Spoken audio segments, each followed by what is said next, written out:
Morning campers, or afternoon, or whatever time it is, where you are. So, I just watched an excellent video by a man called Alabar Jones, which you can find his channel on YouTube. The video is called "What is Spiritual Warfare?" Now, Alabar is somebody that I've interviewed on my channel before. If you go to theMarkAttwoodShow.com and type in Alabar, A-L-O-B-A-R, you'll find that interview, I think. I should interview him again, actually. But Alabar leads a team of people that do astral projection. So he has interviewed Lucifer, has spoken to demons in the fourth dimension. And this video that he's put out there, and bear with me, if that sounds nuts to you, just bear with me a minute, because I know this stuff sounds nuts, but there's a point to it.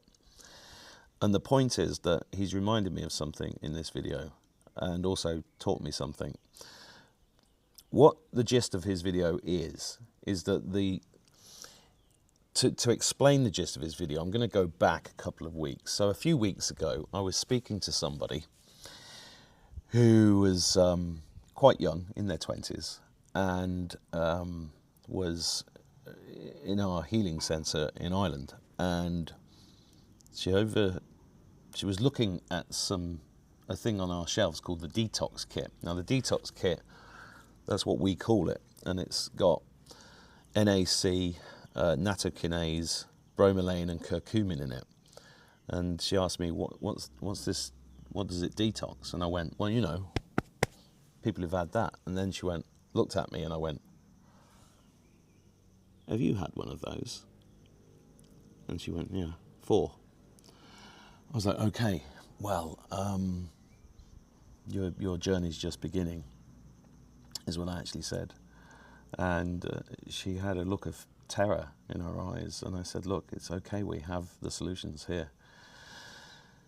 And she said to me that she'd overheard people talk about the dangers of the jab, and it terrified her because she'd had 4.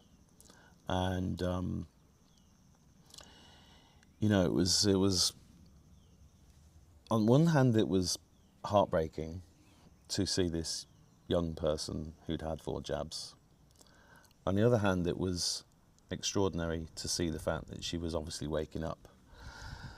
But she said to me, when I explained what was going on in the world, and the fact that there was a mass genocide attempt on the human race, and that they've been poisoning us for centuries, and that really this place is a kind of a prison, and we're the farm animals, she was like, well, who are they? Who are they?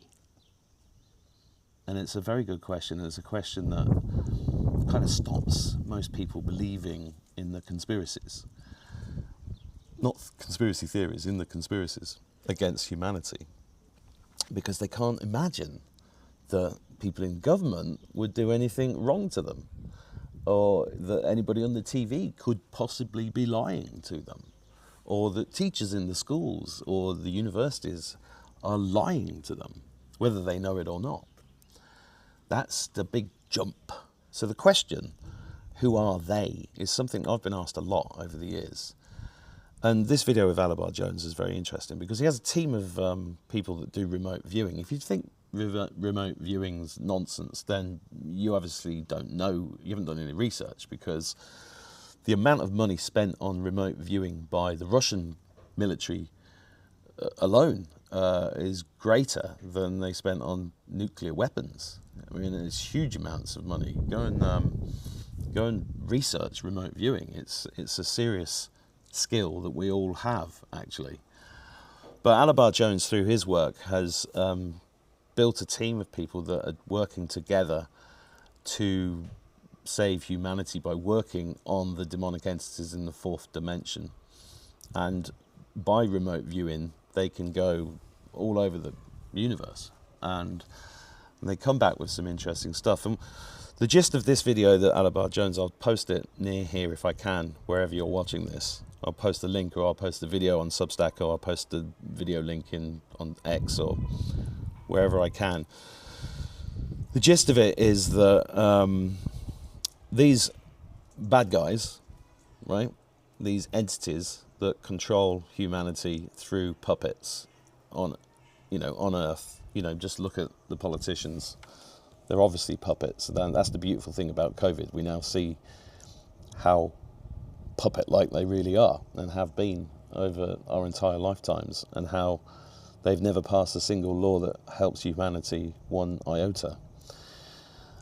That's the beauty of where we are now, 4 years after the bullshit pandemic.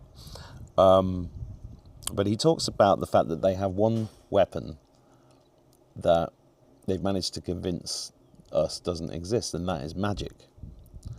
Black magic, specifically. Because that's a very real thing. And but they've convinced us it's all nonsense. But then he points out, just go and look at the movies. Just go and look at Harry Potter. Go and look at anything. Look at all of Disney's work. It's all about magic. Wizard of Oz, everything. Magic, magic, magic. But, oh no, it's not real. It's just made up stuff. Well, try telling that to the Druids that they wiped out of Ireland.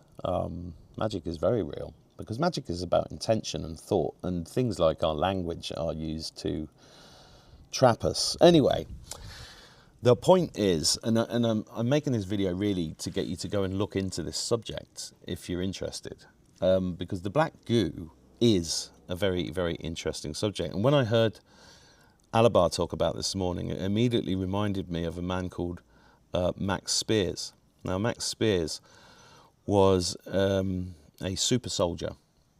Go and look that up as well if you've never heard of super soldiers. James Rink, I think his name is, on multiple channels. Super Soldier channel is worth having a look at. But Max Spears, I'm just going to read something from a website here that explains how he died. The death of Max Spears, this is on a website called conspiracies.net. On July 2016, Max Spears died after vomiting up 2 litres of black fluid.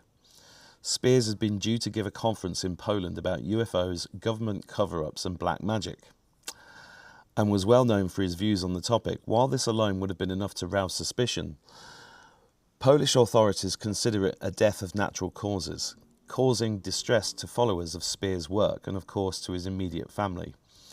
There was, in spite of the fact that no post-mortem was carried out. Even more sinister was the text message sent to his mother days before his death saying, "If anything happens to me, investigate." What is even more bizarre that the Polish authorities refused to give the paperwork to Max's mother, Vanessa Baines, on the basis that she did not obtain his written permission. She was simply given his death certificate. Max also has a brother and sister who are trying to get answers about the nature of his death. Now, I haven't looked into this for a long time. I was following Max Spears in 2016, and I saw this death happen in 2016. Now, at the time, 2016, I was under massive demonic attack myself, as was the whole world, because they knew what was coming.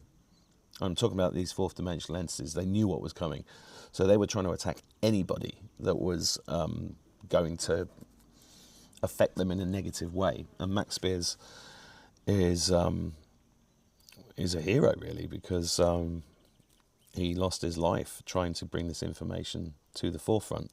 And of course, it's been muddied and messed about with as usual. There was a documentary made by the BBC about him called Fractured, The Death of Max Spears, which is really it should be called Max Smears. It's a smear campaign against him, as of course everything the BBC does is all about controlled demolition.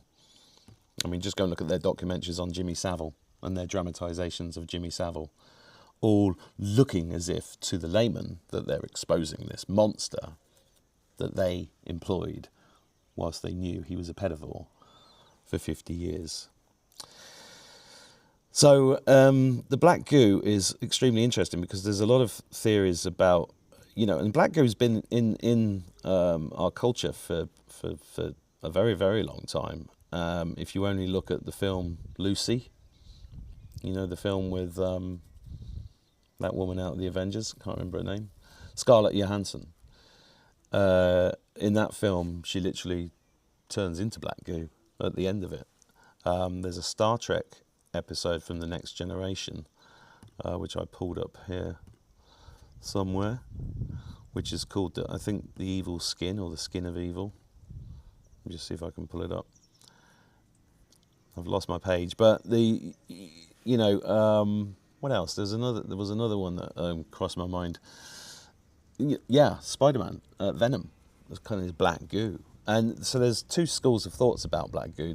On one hand, it's ancient, it's of the earth, and it contains this incredible life force. The other school of thought is that it was placed here by demonic entities, or agents of demonic entities, or agents, or the demonic entities are agents, along with greys and reptilians, that are serving an ancient AI.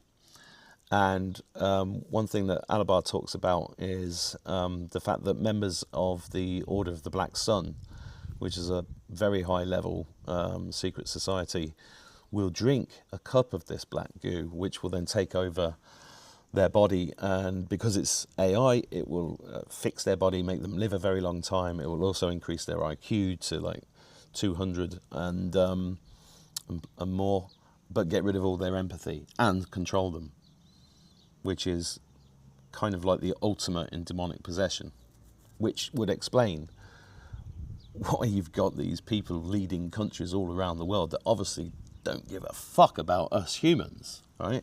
I mean, it's pretty obvious, right? So you've got to start looking.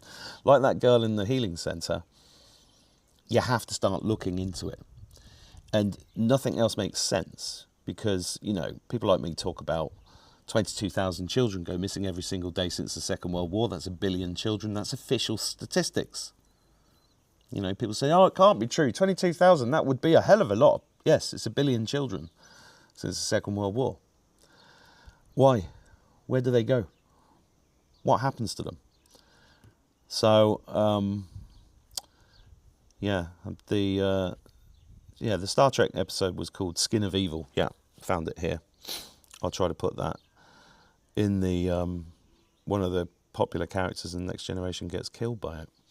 And there's if you look it up, I mean, if you try to look up black goo, you're going to find that there are people like Miles Johnson at the Basis Project has done loads of work on this, but his channel's got taken down. So a lot of the videos that are posted on sites have had their whole channels taken down. So it's not that easy to find information on the black goo, which is also a red flag, right? As far as I'm concerned, that's a reason why you should be looking into it. But I'm going to leave you today with a poem I wrote 4 years ago. Don't switch off. It's good. It's called The Blackest Goo. I wrote this, I think, 4 years ago. And it goes like this. The blackest goo, it comes at you under cover of night.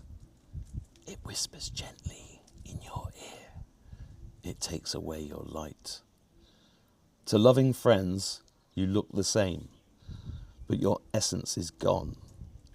Where once was high definition is now a picture faintly drawn. The words you speak are incoherent. Your song is out of tune.